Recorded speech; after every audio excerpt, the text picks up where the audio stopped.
Define success for yourself. I'm in south of New Orleans a few years ago, and I went to a voodoo shop.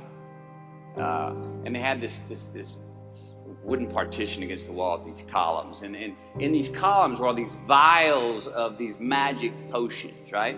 And the headings above each potion defining what they would give you were things like fertility, health, family, legal help, energy, forgiveness, money. Guess which column was empty? Money. Let's admit it. Money is king today. It's what makes the world go round. It is success. The more we have, the more successful we are, right? Now, I would argue that our cultural values have even been financialized. Humility is not vogue anymore. It's too passive. It's a get rich quick on the internet, richest 15 minutes of fame world that we live in, and we see it every day. But we all want to succeed, right? So the question that we got to ask ourselves is what success is to us, what success is to you. Is it more money? That's fine. I got nothing against money. I don't. Maybe it's a healthy family. Maybe it's a happy marriage. Maybe it's to help others, to be famous, to be spiritually sound, to leave the world a little bit better place than you found it. Continue to ask yourself that question. Now, your answer may change over time, and that's fine. But do yourself this favor. Whatever your answer is, don't choose anything that will jeopardize your soul. Prioritize who you are, who you want to be, and don't spend time with anything that antagonizes your character. Be brave, take the hill, but first answer that question, what's my hill? How do I define success for me, myself? Well, for me, it's a measurement of 5 things. We got fatherhood. We got being a good husband. We got my health, mind, body, and spirit. We got career, and we got friendships. These are what's important to me in my life right now. So I try to measure these 5 things each day. I check in with them. I like to see whether or not I'm in the debit section or the credit section with each one. Am I in the red or am I in the black? You follow? For instance, sometimes say my career's rolling. All right, it's way up here in the black, but I see how my relationship with my wife maybe could use a little bit more of my attention. I got to pick up the slack on being a better husband. Or say my spiritual health could use some maintenance. It's down here, but hey, man, my friendships and my social life, they're in high gear, right? I got to recalibrate. Checks and balances. I got to go to church. Remember to say thank you more often. Something. Because I want to keep all 5 in healthy shape. And I know that if I don't take care of it, if I don't keep up maintenance on them, one of them is going to get weak, man. It's going to dip too deep into the debit section. It's going to go bankrupt. It's going to get sick, die. So first, we have to define success for ourselves. And then we have to put in the work to maintain it. Take that daily tally. Tend our garden. Keep the things that are important to us in good shape. We've all got 2 wolves in us, a good one and a bad one. And they both want to eat. Best I can tell, we just got to feed that good one a little more than the other one. Process of elimination is the first step to our identity. Where you are not is as important as where you are. The first step that leads to our identity in life is usually not, I know who I am. I know who I am. That's not the first step. The first step's usually, I know who I am not. Process of elimination. You know that group of friends that you hang out with that they really might not bring out the best in you? You know, they gossip too much or they're kind of shady. They really aren't going to be there for you in a pinch.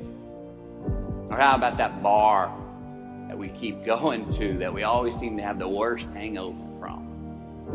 Or that computer screen, right? That computer screen that keeps giving us an excuse not to get out of the house and engage with the world and get some real human interaction. Or how about that food that we keep eating? The stuff that tastes so good going down, it makes us feel like crap the next week. We feel lethargic and we keep putting on weight. Well, those people, those places, those things, stop giving them your time and energy. Just don't go there. I mean, put them down.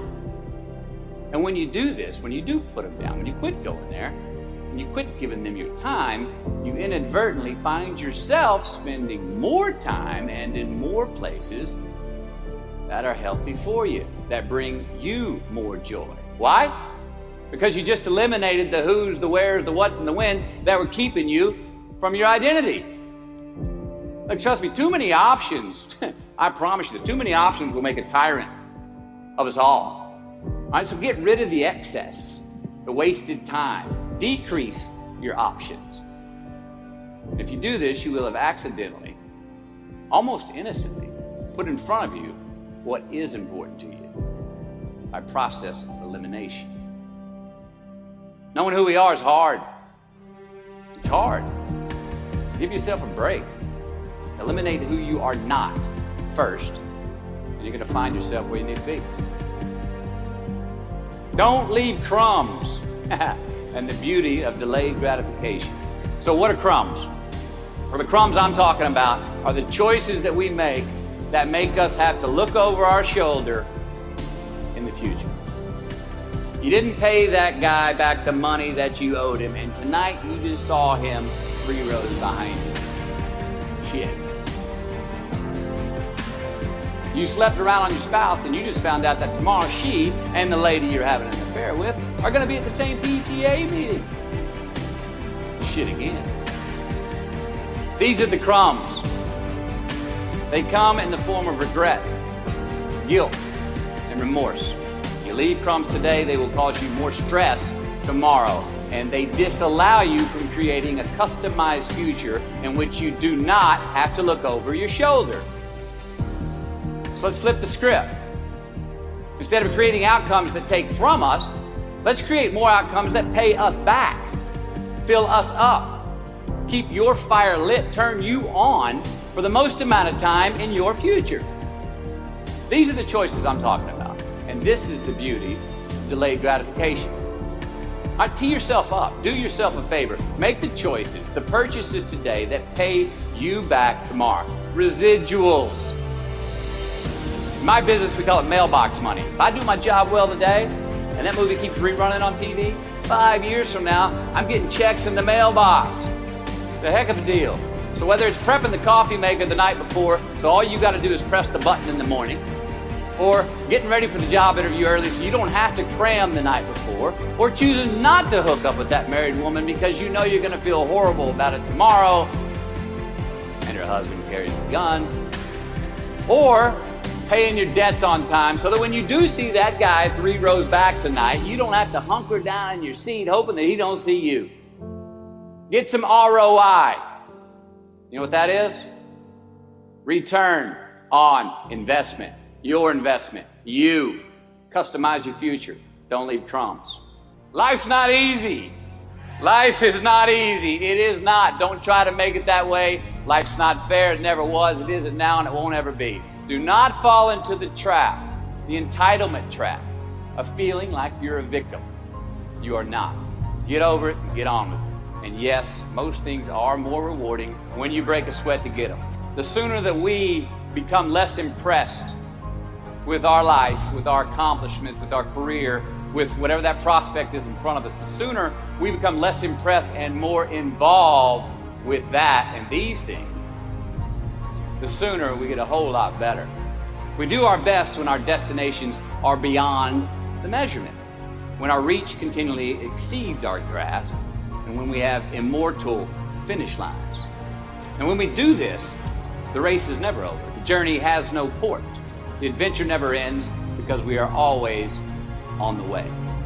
So do this, and let somebody else come up and tap you on the shoulder and say, hey, you scored. Let them run up and tap you on the shoulder and say, man, you won. Let them come tell you, you can go home now. Let them say, I love you too.